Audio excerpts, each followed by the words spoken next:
இன்னைக்கு நாம பார்க்க போறது குர்ஆனோட 104வது சூரா அல் ஹுமஸா. இது வெறும் வசனம் மட்டும் இல்ல, நமக்கு ஒரு பெரிய வார்னிங். நம்மள சில பேருக்கு ஒரு பழக்கம் உண்டு. அடுத்தவங்கள பத்தி பின்னாடி பேசுறது, இல்லனா மத்தவங்கள கிண்டல் செஞ்சு மட்டம் தட்டுறது. இன்னும் சில பேர் என்கிட்ட அவ்ளோ காசு இருக்கு, இவ்ளோ சொத்து இருக்குன்னு பணத்தை அடுக்கி வச்சுட்டு அதுவே தங்கள காலத்துக்கும் காப்பாத்தும்னு தப்பா நினைச்சிட்டு இருக்காங்க. ஆனா இந்த சூரா என்ன சொல்லுது தெரியுமா? இப்படி மத்தவங்கள காயப்படுத்துறவங்களும் பணமே உலகம்னு வாழ்றவங்களும் ஹுதமா அப்படிங்கிற இடத்துல எரியப்படுவாங்க. ஹுதமானா என்னன்னு தெரியுமா? அது ஒரு நெருப்பு. சாதாரண நெருப்பு இல்ல, இதயத்தையே போய் தீண்டக்கூடிய இறைவனின் நெருப்பு. ஒரு கூண்டுக்குள்ள அடைச்சு வச்சா எப்படி இருக்குமோ அப்படி அந்த தீ அவங்கள சூழ்ந்திருக்கும். யோசிச்சு பாருங்க, நாம பேசுற ஒரு சின்ன வார்த்தை மத்தவங்க மனசை எவ்வளவு காயப்படுத்தும்னு. இந்த சூரா 104 நமக்கு சொல்லும் மெசேஜ் இதுதான். பணத்தை விட அடுத்தவங்க மேல காட்டுற மரியாதையும் குணமும் தான் முக்கியம். இனிமே அடுத்தவங்கள பத்தி பேசுறதுக்கு முன்னாடி இந்த 104வது சூறாவை ஒரு நிமிஷம் நினைச்சு பார்ப்போம். குர்ஆனின் 105வது சூறாவான சூரா அல் ஃபீல் பத்தி தான் பார்க்க போறோம். இது ஒரு பயங்கரமான வரலாற்று சம்பவம். அந்த காலத்துல அப்ரஹா அப்படின்னு ஒரு மன்னன் இருந்தான். அவனுக்கு ஒரு பெரிய திமிரு.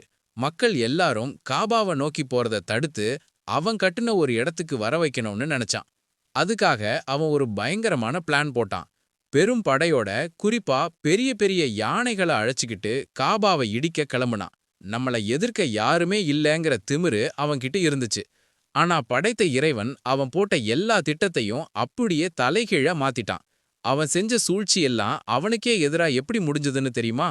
அப்ரஹாவோட படை மக்காவோட எல்லைக்கு வந்து நிக்குது.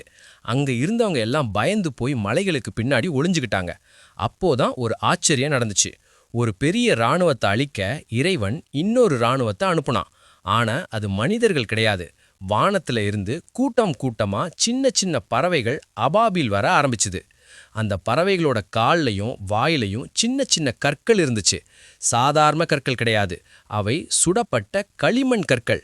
அந்த பறவைகள் மேலே இருந்து அந்த கற்களை யானைப்படை மேல போட ஆரம்பிச்சதும் அங்க நடந்த காட்சிகள் யாராலையும் கற்பனை கூட பண்ணி பார்க்க முடியாத ஒண்ணு. அந்த சின்ன கற்கள் பட்டதும் பலம் வாய்ந்த அந்த யானைகளும் வீரர்களும் நிலைகுலைஞ்சு போயிட்டாங்க. மாடு மேய்ஞ்சிட்டு மிச்சம் வச்ச வைக்கோல் சக்கை எப்படி உருகுலைஞ்சிக்குமோ அப்படி அந்த பெரிய இராணுவமே துவம்சம் பண்ணப்பட்டுச்சு.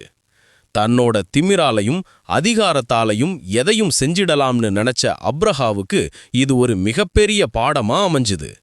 இறைவனுடைய இல்லத்தை எவராலும் அழிக்க முடியாதுங்கிற உண்மைய இந்த சம்பவம் உலகத்துக்கே உரக்கச் சொல்லுச்சு. இதுதான் சூரா அல் ஃபீல் நமக்கு சொல்லுற பாடம்.